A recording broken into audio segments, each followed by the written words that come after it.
Good evening. आज हम लोग जिस पर चर्चा करने वाले हैं वो है अति यथार्थवाद। अति यथार्थवाद का जो समय है वो आप लगाओगे 1924 है। स्थान क्या है? पेरिस है। जन्मदाता कौन है? आंद्रे ग्रेटो। विकास किसने किया है? सल्वाडोर डाली ने। इसको अंग्रेजी में कहते हैं SURREALISM, सुरेलिज्म। मैंने हिंदी में लिख दिया है, इसे कहेंगे सुरेलिज्म अंग्रेजी में। ठीक है, तो आइए सबसे पहले देखते हैं कि अति यथार्थवाद शब्द का प्रयोग। अति यथार्थवाद का सर्वप्रथम प्रयोग, यानी सर्वप्रथम प्रयोग 3 मार्च 1917 में। ठीक है, अति यथार्थवाद शब्द, ये चूड़िया है, शब्द का सर्वप्रथम प्रयोग 3 मार्च 1917 में गवेलियन, क्या नाम है? गवेलियन अपोलिनेर गवेलियन अपोलिनेर ने पहली बार इस शब्द का प्रयोग किया था। कब किया था? 1917 में। ये लिखा मैंने, 1917 में गवेलियन अपोलिनेर ने पहली बार इस शब्द का प्रयोग किया।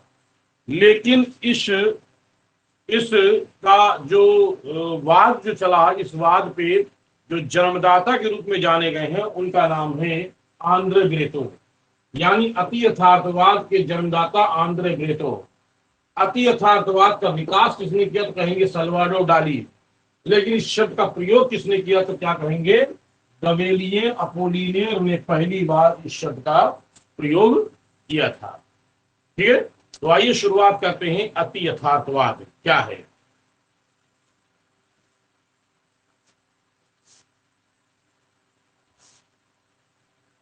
अति यथार्थवाद शब्द का अर्थ है, अति यथार्थवाद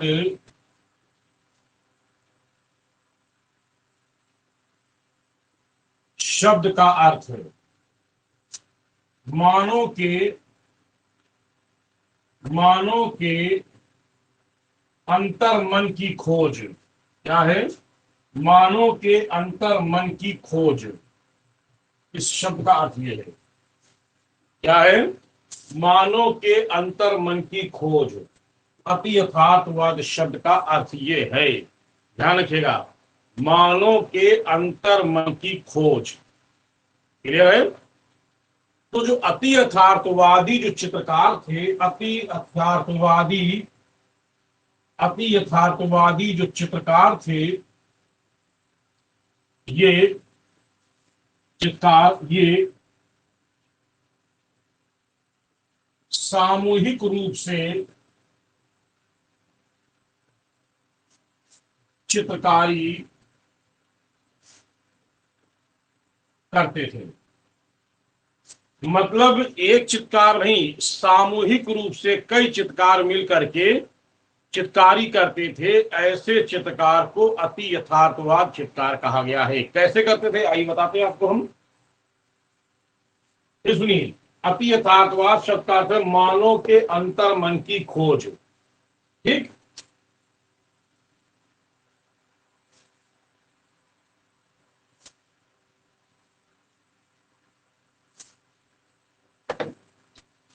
अति यथार्थवादी चित्रकार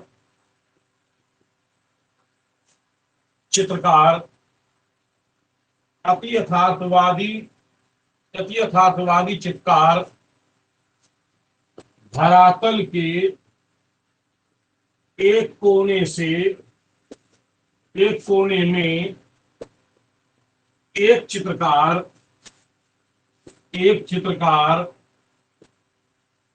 चित्रकारी करता। ठीक, दूसरा चित्रकार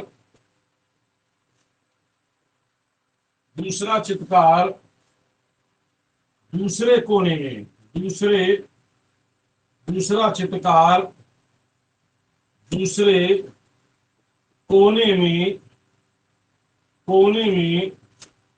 चित्रकारी करता था। ठीक है, यानी एक से अधिक चित्रकार, एक कोने में एक चित्रकार बैठ के चित्रकारी कर रहा है, दूसरे कोने में दूसरा चित्रकार बैठ चित्रकारी कर, तीसरे कोने में तीसरा कर रहा है। ऐसे वो विभिन्न धरातल के विभिन्न हिस्से को बांट करके वो चित्रकारी करते थे। तो ऐसे चित्रकारों को हम कहते हैं क्या? अति यथार्थवादी चित्रकार। ये ध्यान दें। ठीक है, आइए आगे देखते हैं।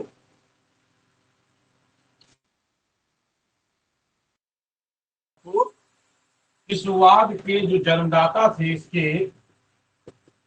इसके जो जन्मदाता थे, मैंने अभी बताया आपको, आंद्रे ब्रेटो ये थे।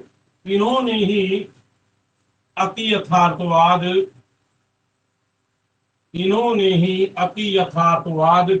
की प्रथम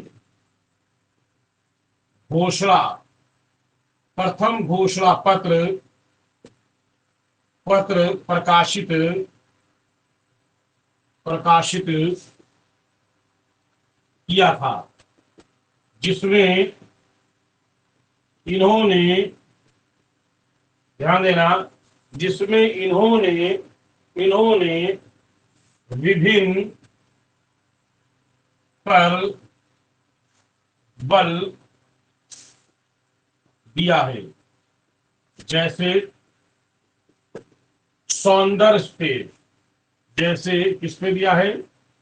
सौंदर्य पे, जैसे सौंदर्य पे बल दिया, जैसे विशुद्ध रंगों पर बल दिया है, जैसे सौंदर्य पर बल दिया है, विशुद्ध रंगों पर बल दिया है, भाषा लेखन चित्रण, भाषा लेखन, जैसे मनोवैज्ञानिक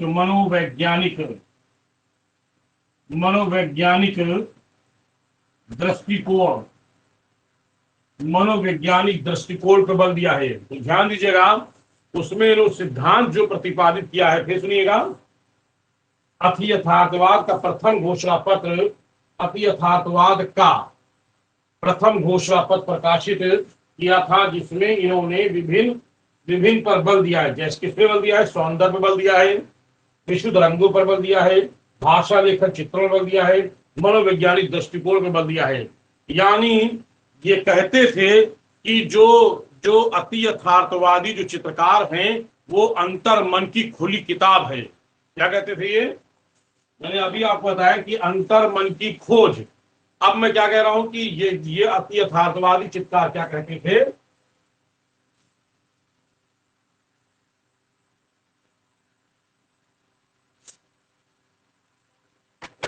अति यथार्थवादी चित्रकार कहते थे कि हम अंतर्मन की खुली किताब है, जो कोई भी पढ़ सकता है। क्या कहते हैं ये कहते हैं कि मैं अंतर्मन की, अति यथार्थवादी कलाकार कहते हैं कि हम लोग अंतर्मन के बिल्कुल साफ सुथरे हैं, कोई छल कपट हमारे अंदर नहीं है, बिल्कुल खुली किताब की तरीके से हैं, जैसे चाहे वैसे आप हम लोगों को पढ़ सकते हैं, जान सकते हैं। ये कौन कहता है? अति यथार्थवादी कलाकार इस बात को कहते हैं। सरलता, यानी इनको कोई भी पढ़ सकता है। इसीलिए अति यथार्थवादी जो सिद्धांत था इनका फ्रायड के सिद्धांत पर आधारित था। थोड़ा से आपको नई नई चीजें मिल रही होंगी, ऐसा लग रहा कि हम लोग जो है फिलॉसफी पढ़ रहे हैं, लेकिन क्या करें, नहीं क्वेश्चन, ठीक है। मैंने कहा अगर क्वेश्चन ऐसे पूछेगा कि कौन से चित्तकार कहते कि अंतर मन की खुली किताब है, तो आप सीधे कह दोगे अति यथार्थवादी चित्तकार कहते हैं। किसमें कहा गया है कि अंतर मन की खोज, ये किसमें कहा गया, तो अति यथार्थवादी चित्तकारों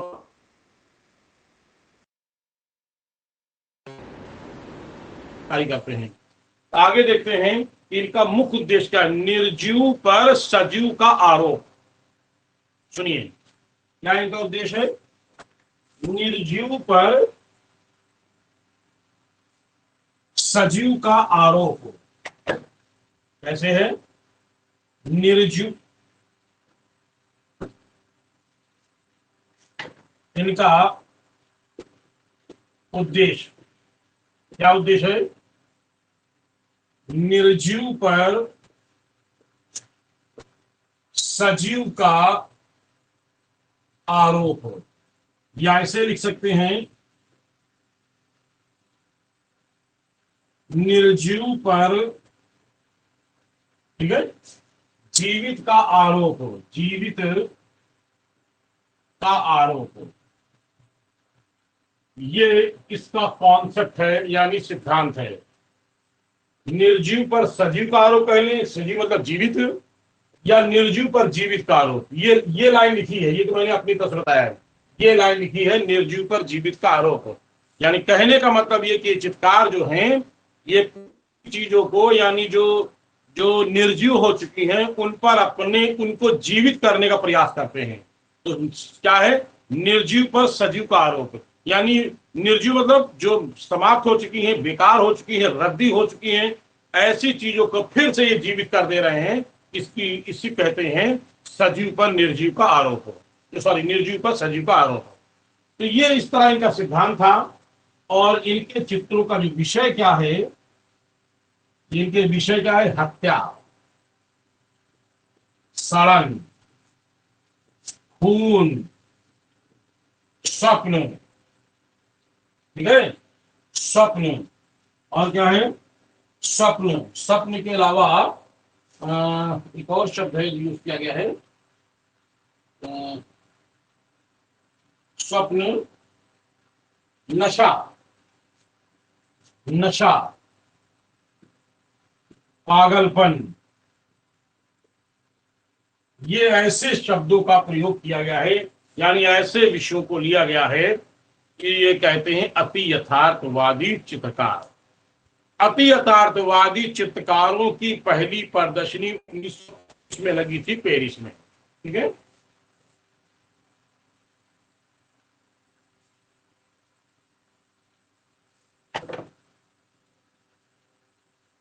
अति यथार्थवादी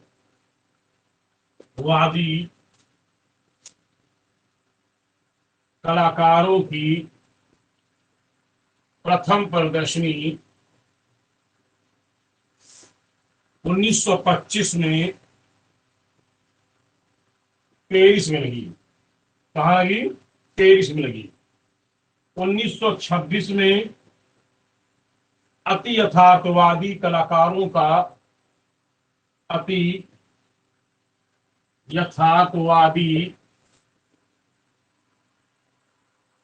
कलाकारों, अति यथार्थवादी कलाकारों, समझना नहीं आपको। 1926 में अति यथार्थवादी कलाकारों की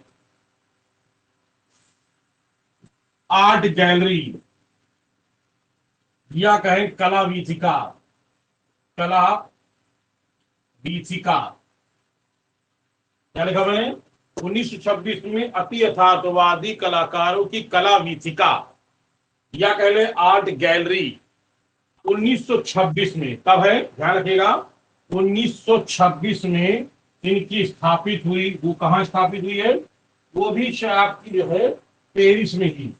कहां स्थापित हुई है, पेरिस में स्थापित हुई, ध्यान रखिएगा। इनकी पहली प्रदर्शनी 25 में पेरिस में लगी और 1926 में अति यथार्थवादों की आर्ट गैलरी जो स्थापित है कहां, 1926 में पेरिस में स्थापित हुई। क्लियर हो रहा है। आंद्रे ब्रेतो इस वाद के सबसे प्रमुख कलाकार थे, ध्यान रखिएगा। आंद्रे ब्रेतो के इस वाद के सबसे प्रमुख कलाकार थे। आंद्रे ब्रेतो ने बाकायदा इस पर ध्यान दीजिएगा, आंद्रे ब्रेतो ने बाकायदा एक पुस्तक प्रकाशित की थी अति यथार्थवाद पर, ध्यान रखिएगा। 1928 में 1928 में आंद्रे ब्रेतो ने एक पुस्तक प्रकाशित किया और उस पुस्तक का नाम है अति यथार्थवाद और अति यथार्थवाद व चित्रकार। क्या नाम है इसका? पुस्तक का नाम है अति यथार्थवाद व चित्रकार। किसकी है? तो आप कहोगे आंद्रे ब्रेतो की। और कब प्रकाशित किया है? 1928 में इन्होंने प्रकाशित किया था, ध्यान रखिएगा। 1928 में इसको प्रकाशित किया था और जब इसको प्रकाशित किया तो इसको देख करके पूरी दुनिया में लोग इसको जान गए, हाँ कि कोई नया वाद है। उस नए वाद के जन्मदाता कौन है? तो कहेंगे उस वाद के जो जन्मदाता हैं उनके जो है आंद्रे ब्रेतो हैं। और लोगों ने जाना तब 1930 में, ध्यान देना मेरे को, तब 1930 में इसमें एक नया कलाकार जुड़ गया जिसने इस वाद का विकास कर दिया। और विकास मैंने अभी बताया, सल्वाडोर डाली। यानी 1930 में इसमें एक नया कलाकार जुड़ गया। 1900 प्रदीप कौन?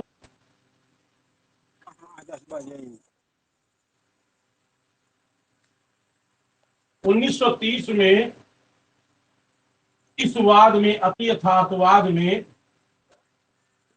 जुड़ गए और उसका नाम क्या है? उसका नाम है आपका, कहेंगे उसका नाम है सल्वाडोर डाली। सल्वाडोर डाली, सल्वाडोर डाली इस वाद से जुड़ गए थे और इन्होंने इस वाद का विकास कर डाला। तो आइए इस वाद के कौन कौन से कलाकार हैं जिन्होंने अपना योगदान किया है। तो आइए एक एक कलाकारों को हम देख लेते हैं कौन कौन इसमें है। सबसे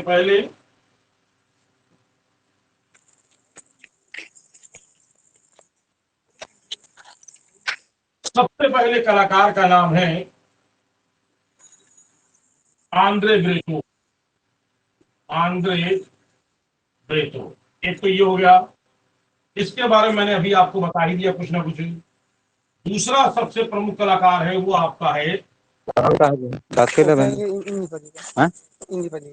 ऑफिसर बता रहे हैं हिमा देख रहे हैं ना, तो क्या करे काट देते।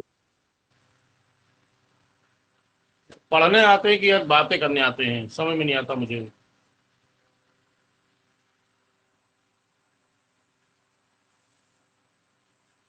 क्या है? सल्वाडोर डाली। अभी कॉल करता हूं, जिससे जो भी आप फोन पे बात करेगा मैं उससे तुरंत बात करूंगा। अभी क्लास में बात करता हूं मैं। सल्वाडोर डाली, सल्वाडोर डाली। दूसरे हैं आपके मार्क्स एंसर्ट। मार्क्स एंसर्ट तीसरे हैं आपके मार्क्स एंसर्ट। इन तांगरी, इन तांगरी।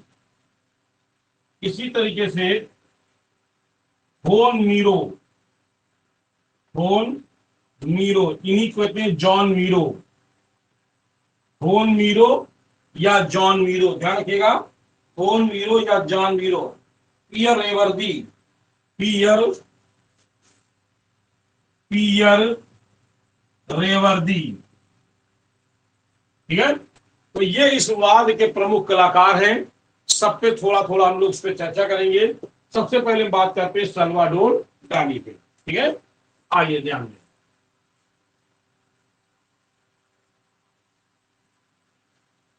सबसे पहले हम बात करते हैं किस पे? सल्वाडोर डाली। इनका समय है 1904 से लेकर के 1984 सल्वाडोर डाली। ठीक है, ये अगर क्वेश्चन आता है किस वाद के कलाकार, तो सबसे पहला यही कहेंगे कि ये हैं यथार्थवाद, अति यथार्थवादी। क्या कहेंगे? अति यथार्थवादी कलाकार। सबसे पहले लाइन यही बताएंगे कि अति यथार्थवादी कलाकार है, और इनका जन्म हुआ था 1904 में। कितना हुआ है? 1904 में इनका जन्म हुआ था स्पेन के बार्सिलोना में। इनका जन्म हुआ था स्पेन के बार्सिलोना में। कब हुआ था? 11 मई 1904 में। 11 मई 1904 में इनका जन्म हुआ। इनकी प्रारंभिक शिक्षा जो हुई है वो बार्सिलोना में ही हुई। ठीक, ध्यान दीजिएगा, बार्सिलोना में ही हुई। उसके बाद इन्होंने स्पेन में अपनी कला डिग्री प्राप्त की, और ये भविष्यवाद से शुरू में जुड़ गए। किससे जुड़े थे? भविष्यवाद से जुड़े थे। ठीक है, सल्वाडोर डाली सबसे पहले ये भविष्यवाद से जुड़े। ध्यान रखिएगा, सबसे पहले ये भविष्यवाद से जुड़े, और भविष्यवाद में सबसे ज्यादा अगर किसी चीज से प्रभावित थे, वो मैंने आपको बताया था, समयावच्छेदी सिद्धांत। इससे प्रभावित थे ये। इसमें समयावच्छेदी सिद्धांत से प्रभावित थे। क्या किससे प्रभावित थे? समयावच्छेदी सिद्धांत मैंने आपको पीछे भविष्यवाद में बताया है। फिर भी समयावच्छेदी सिद्धांत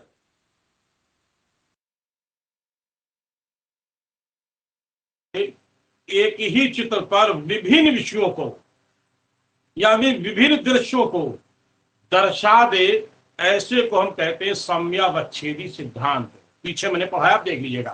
ठीक है, तो भविष्यवाद के समयावच्छेदी सिद्धांत से जुड़े थे। फिर उसके बाद अभिव्यंजनावाद से जुड़ गई। किससे जुड़ गई है?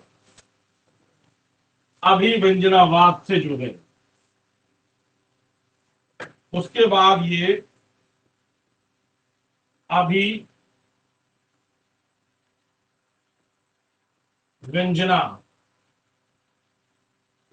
से जुड़ गए। इसमें ये काल्पनिक चित्र बनाते थे। इसमें क्या करते थे? काल्पनिक चित्र बनाते थे।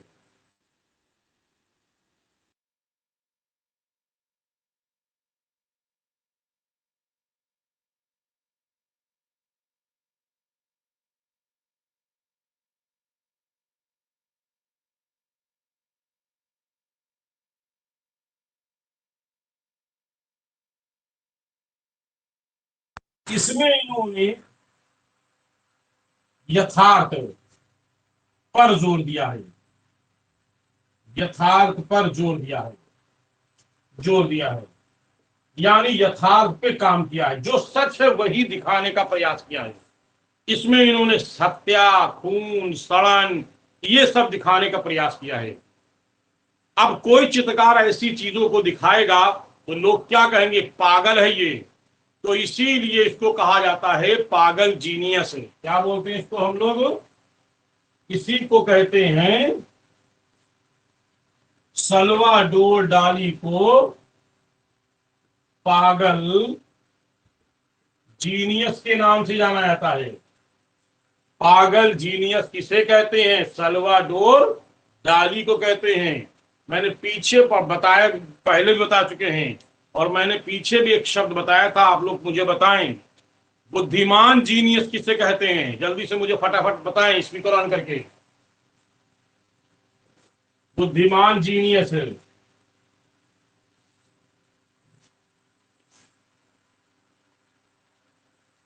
कौन बताएगा?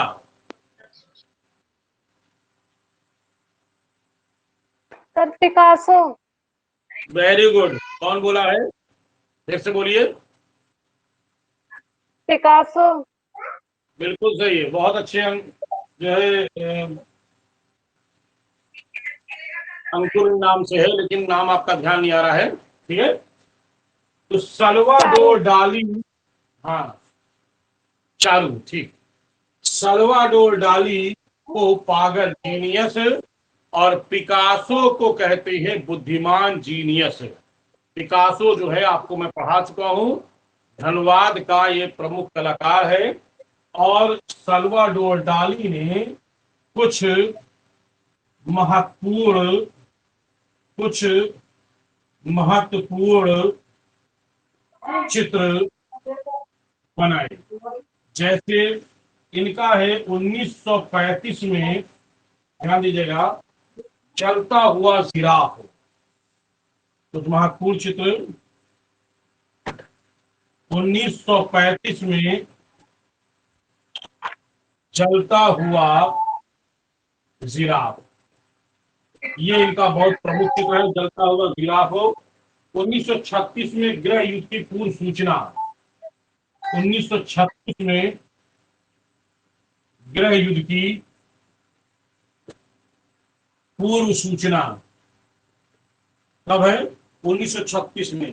1937 में 1937 में दृष्टि सातत्य ये बनाया। लेकिन जो ये 37 वाला दृष्टि सातत्य जो चित्र बनाया, इसमें इन्होंने कई चीजों को दिखाया है। आइए देखते क्या है। स्पीकर बंद कर दें। दृष्टि सातत्य वाले चित्र में ध्यान दीजिए। इसमें दृष्टि सातत्य वाले चित्र में इन्होंने मेल्टिंग वॉच यानी इसको कहते हैं पिघलती घड़ियां, वॉच, पिघलती घड़ियां। अब अक्सर क्वेश्चन पूछा जा चुका है, दृष्टि सातत्य किसका है? तो कहेंगे सल्वाडोर डाली का है। लेकिन इसी में एक आता है मेल्टिंग वॉच, किसका है? तो कहेंगे सल्वाडोर डाली का है। फिर इसी में आता है पिघलती घड़ियां, ये किसका? तो भी कहेंगे सल्वाडोर डाली का है। इसमें दिखाया क्या, मैं लिखूंगा नहीं, खाली सुन लें। इसमें दिखाया है कि पेड़ की टहनी पर कपड़े जो हैं सूखने के लिए टांगे गए हैं। उसके अंदर कीड़े मकोड़े की इन्होंने दिखाया है, और कीड़े मकोड़े उस कपड़े को खा रहे हैं, और बगल में एक अजीब मूछ वाला एक जानवर खड़ा हुआ है। इसी कौन से किसमें? दृष्टि सातत्य में। और उसी में दिखाया पिघलती हुई घड़ियां, या कह लें उसी में दिखाया है, अंग्रेजी में इसको कहेंगे मेल्टिंग वॉच। तो ये किस कौन से चित्र में आता है? दृष्टि सातत्य चित्र में। इसमें दिखाया गया है दृष्टि सातत्य चित्र में, ये दिखाया गया है। और ये चित्र 1937 का इनका चित्र है, ध्यान रखिएगा। ये चित्र 1937 का चित्र है, और ये चित्र तैल माध्यम में है। ये तैल माध्यम में कैनवास पर है, ठीक है। और ये चित्र है कहां? आधुनिक कला संग्रहालय न्यूयॉर्क में ये चित्र सुरक्षित है। मैं लिख देता हूं, ये सुरक्षित कहां है? आधुनिक कला संग्रहालय। ये चित्र सुरक्षित है आपका आधुनिक कला संग्रहालय न्यूयॉर्क। आधुनिक कला संग्रहालय न्यूयॉर्क में ये सुरक्षित है। दृष्टि सातत्य वाला चित्र कह लें, मेल्टिंग वॉच कह लें, पिघलती घड़ियां कह लें, अजीब मूछ वाला जानवर कह लें, ऐसे में इसको विभिन्न नामों से पुकार सकते हैं। जिसमें किसमें दिखाया है? कौन सा? दृष्टि काहे में? तैल माध्यम में कैनवास पर, यहां सुरक्षित है। चलिए आगे बढ़ते हैं हम लोग।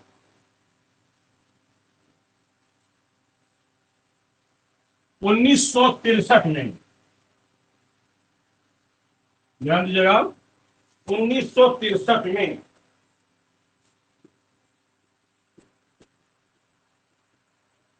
Diary of genius.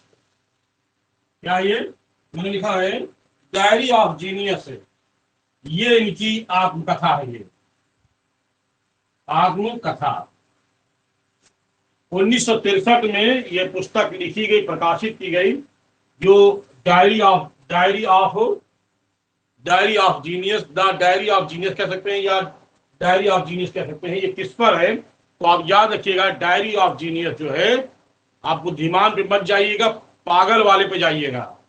पागल जीनियस यानी सल्वाडोर डाली की आत्मकथा है, ये ऑटोबायोग्राफी है, ये जिसको हम कहते हैं क्या, डायरी ऑफ जीनियस के नाम से जानते हैं। ये प्रकाशित कब हुई थी, 1963 में प्रकाशित हुई थी।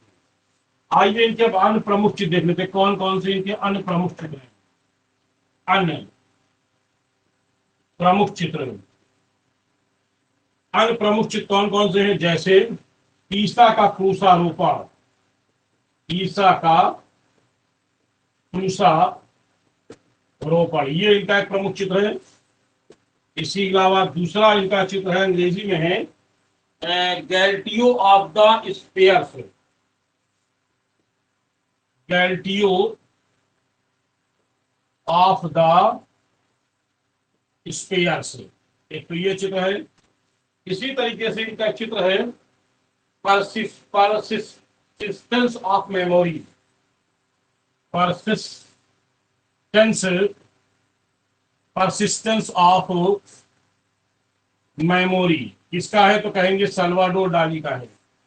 इसी तरीके से और इनका चित्र है illuminator pleasure, illuminator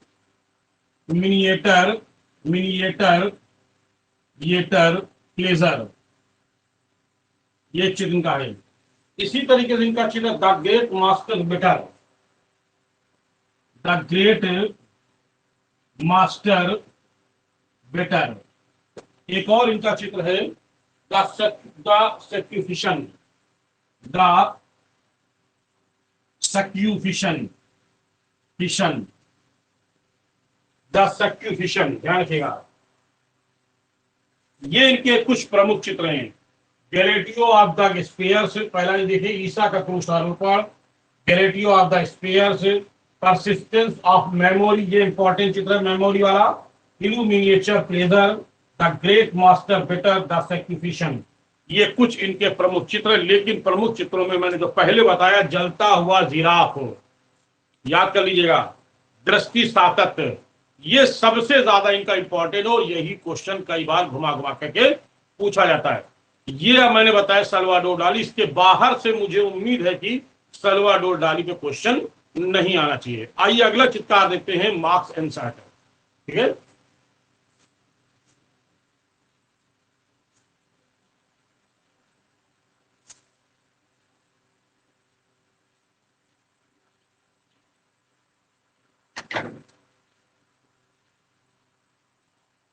marks and shorter, ये मार्क्स एंड सार्टर की बात करते हैं। ये इनका जन्म 1896 कितना है, 91, 1891 से लेकर 1900 कितना है, 1976। बड़े बड़े राइटरों की डेट याद रखेंगे, छोटे छोटे पे इतना ध्यान आपको नहीं देना है, ठीक है।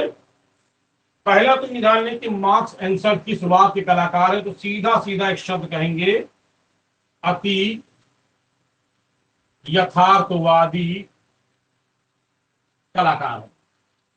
ये चित्रकार, मूर्तिकार, छवि कलाकार और कवि कलाकार। क्या है ये कवि, छवि मतलब छापा लिखे, छापा कलाकार और कवि कलाकार, ठीक। ये इतने रूप में जाने जाते हैं। ऐसे में एक भारतीय कलाकार भी, जिसको हम कवि कलाकार कहते हैं, अगर किसी को नाम मालूम हो तो मुझे बताएं, नहीं तो हम आगे बढ़ते हैं, हम नाम नहीं बताएंगे।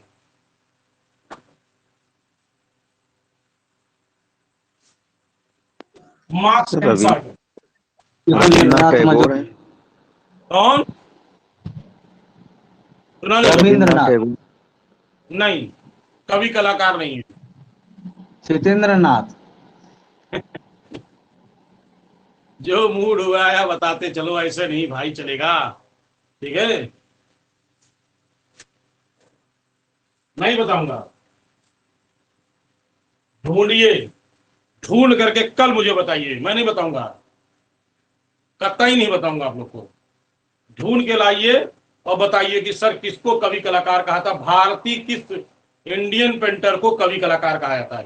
ठीक है, मार्क्स एंसर की बात करते सर हैं। सर हाँ, हलदार हैं असर। वेरी गुड, बहुत अच्छे, गुड। कौन हो, क्या नाम है? प्रीति। बहुत गुड प्रीति, वेरी गुड, बहुत अच्छे। असित कुमार हलदार को कवि कलाकार कहा जाता है, ध्यान रखिएगा। ठीक है, मार्क्स एंसर। मार्क्स एंसर प्रारंभ में ये दादावाद कलाकार थे, प्रारंभ में ये दादावादी कलाकार थे, बाद में ये अति यथार्थवाद से जुड़ गए थे। और इन्होंने इन्होंने क्या किया था, पुरानी पुरानी किताबों व मैगजीन पत्रिकाओं आदि से से चित्रों को काट कर चिपका कर एक काल्पनिक चित्र बनाया जाए, क्या चिपका कर काल्पनिक चित्र बनाया जाए, उसे उस पद्धति को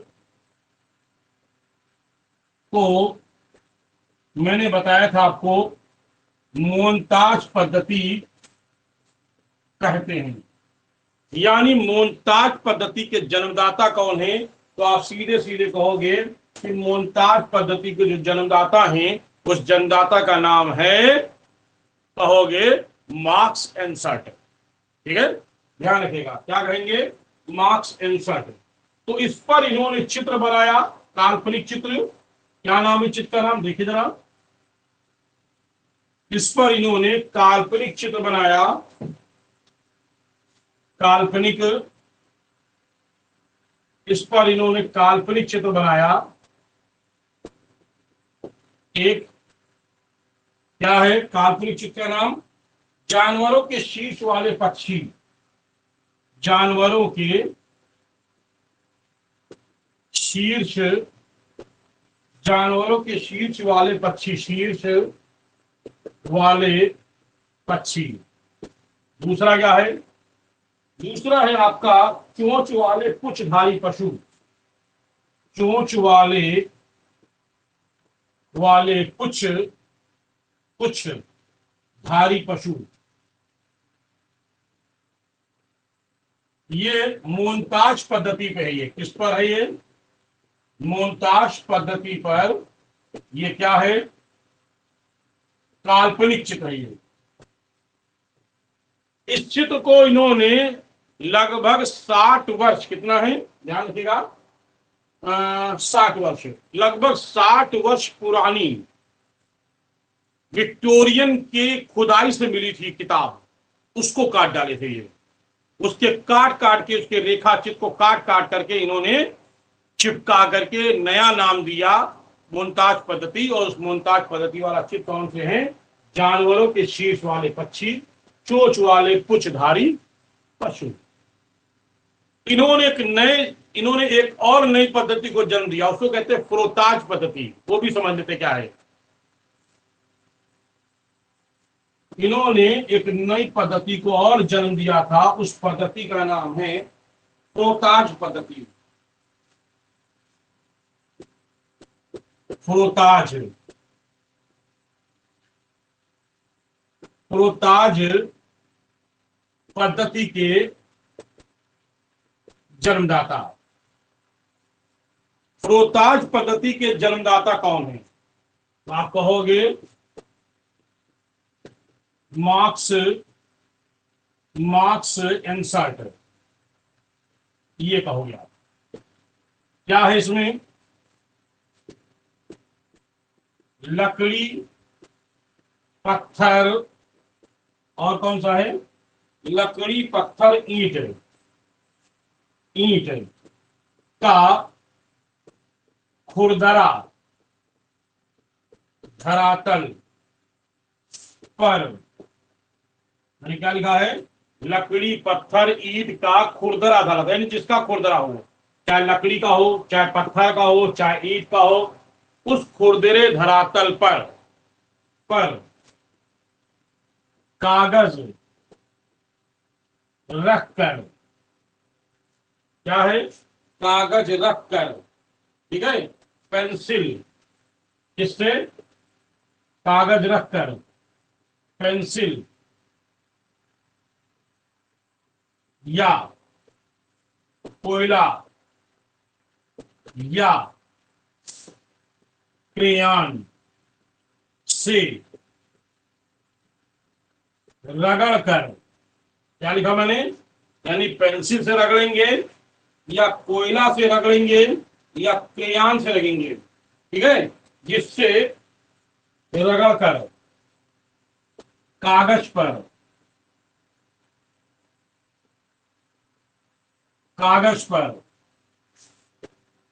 चित्र क्या करते हैं? कागज पर चित्र का निर्माण कर लिया जाता है। अब थोड़ा समझ लें प्रैक्टिकल भाषा में। देखिए, जब तक कोई चीज प्रैक्टिकल में नहीं समझी जाती है तो समझने में दिक्कत होती है। मैं समझा देता हूं आपको। देखिए, जैसे मैंने डस्टर लिया है, ठीक है, तो ये डस्टर का ये धरातल है, ये ब्लैक धरातल है। मैंने क्या किया, जैसे ये कागज ले लिया, प्लेन कागज है, उस प्लेन कागज पे इस पर चित्र बना हुआ है, खुरदरा धरातल है, उस पर चित्र बना हुआ है, लकड़ी है, पत्थर है, ईंट है, कोई चीज है।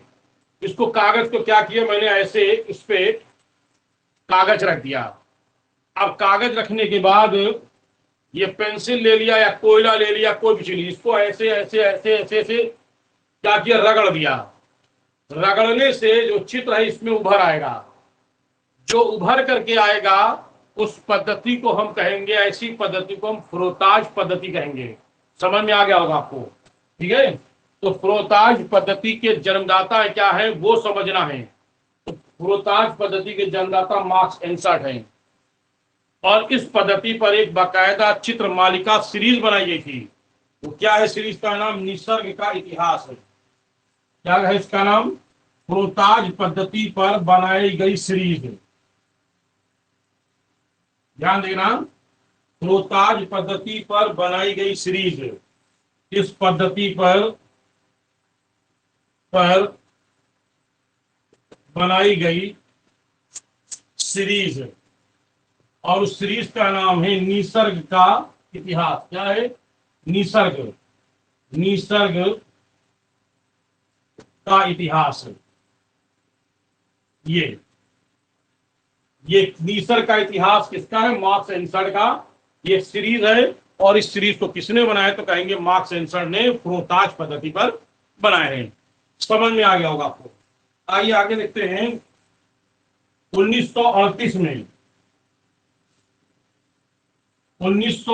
में, अच्छा हाँ, फ्रोताज पद्धति का जन्म 1925 में, मार्क्स एंसर्ट का जन्म भी 1925 में, यानी 1-2 साल का शायद अंतर, लेकिन मुझे लगता है एक ही समय में था। आगे बात करते हैं। मार्क्स एंसर्ट ने 1934 में कोलाज पर एक उपन्यास प्रकाशित किया, और उस उपन्यास का नाम क्या था?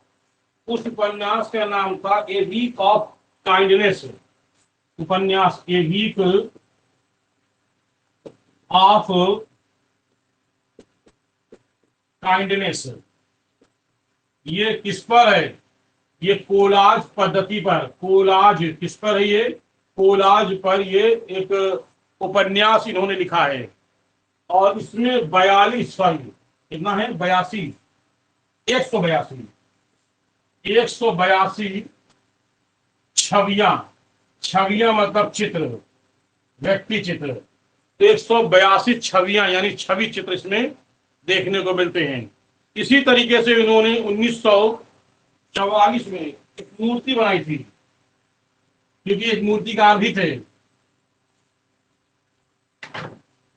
1944 में एक मूर्ति बनाई, एक कांस्य मूर्ति बनाई।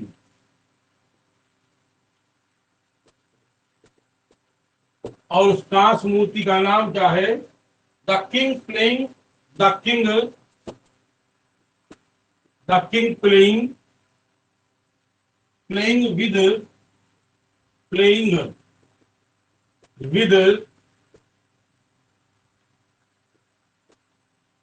with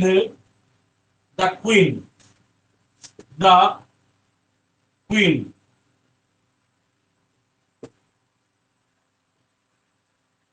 ये the king playing with the queen, ये एक मूर्ति इन्होंने बनाई थी। इसी तरीके से और मूर्ति है 1934 में।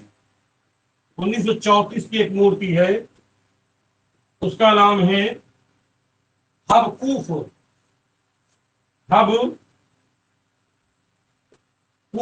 ध्यान रखिएगा। ये 1934 में एक और मूर्ति बनाई थी हबकूफ, और 1934 में एक और मूर्ति बनाई थी बर्ड मूर्ति। ये एक मैंने बताया कि एक मूर्तिकार हैं, छापाकार के रूप में मैंने बताया कोलाज पद्धति वाली उपन्यास है। तो ये हो गया मार्क्स एंसर्ट। आइए अगले हम चित्रकार की बात करते हैं। होल मीरो जॉन मीरो कह लें जो भी।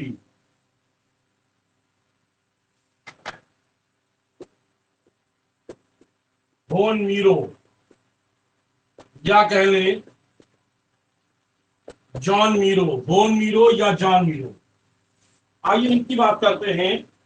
ये अति यथार्थवादी, ये अति यथार्थवादी चित्रकार थे, ठीक है। लेकिन ये गांव खेत, लेकिन ये गांव खेत के चित्र अधिक बनाते थे, ठीक है। ये गांव खेत के चित्र अधिक बनाते थे। जैसे चित्र का नाम क्या है? जैसे जुता हुआ खेत, जैसे जुता हुआ खेत, जैसे चांदनी रात में स्त्रियां व पक्षी, चांदनी रात में स्त्रियां व पक्षी। नेक्स्ट, जैसे सूर्य के सामने कुत्ता, सूर्य के सामने कुत्ता, भोंकता हुआ कुत्ता नहीं, सूर्य के सामने कुत्ता। चलो आगे देखते हैं। इन्होंने कुछ काल्पनिक चित्र भी बनाए थे। इन्होंने कुछ काल्पनिक चित्र भी बनाए थे।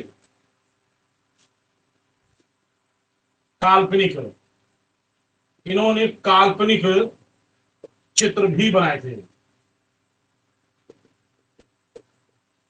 कौन कौन से चित्र हैं? जैसे एक चित्र है, जैसे इनका भांड का महोत्सव, भांड का महोत्सव।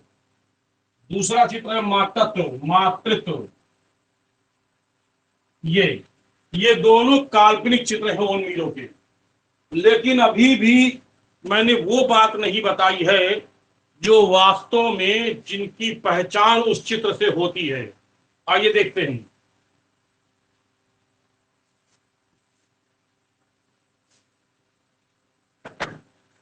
होनमीरो ने यूनेस्को की दीवार पर एक भित्ति चित्र बनाया। क्या है? यूनेस्को की दीवार पर एक इन्होंने भित्ति चित्र बनाया था। उस चित्र को याद कर लें, और ये बड़ा इंपॉर्टेंट चित्र है, the wall of the moon. The wall of the moon, Hindi में इसको नाम दिया गया इस चित्र का चांद को देखकर, चांद को देखकर भोगता हुआ कुत्ता। लेकिन नाम अंग्रेजी में कुछ और है, लेकिन हिंदी में इसको कहते हैं चांद को देखकर भोगता हुआ कुत्ता। चांद को देखकर भोगता हुआ कुत्ता, बहुत इंपॉर्टेंट चित्र है इनका। ये क्वेश्चन आ चुका है, the wall of the moon, चांद को देखकर भोगता हुआ कुत्ता। बाकायदा इस चित्र पर इनको इनाम मिला था। कौन सा पुरस्कार? बुगनेनियम। बुगनेनियम कौन सा पुरस्कार है? बुगनेनियम।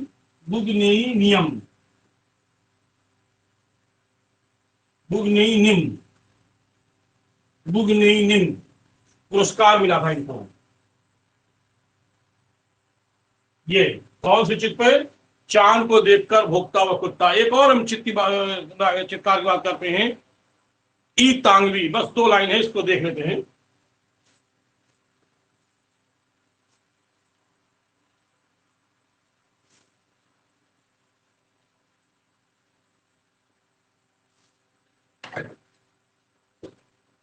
ई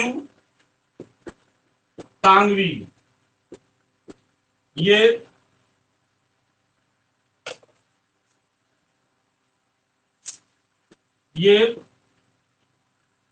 यथार्थवादी चित्रकार हैं।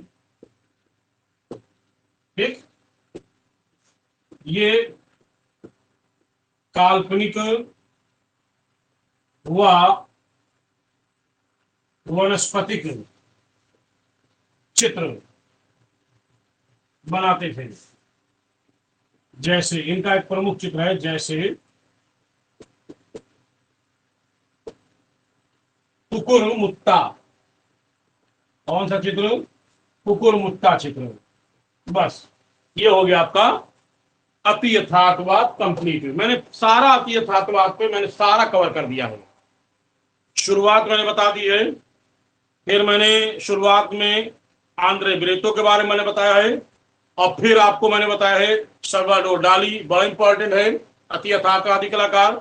मार्क्स एंड में 2 बातें मैंने बताई है, मोन्ताज और फ्रोताज पद्धति बारे में।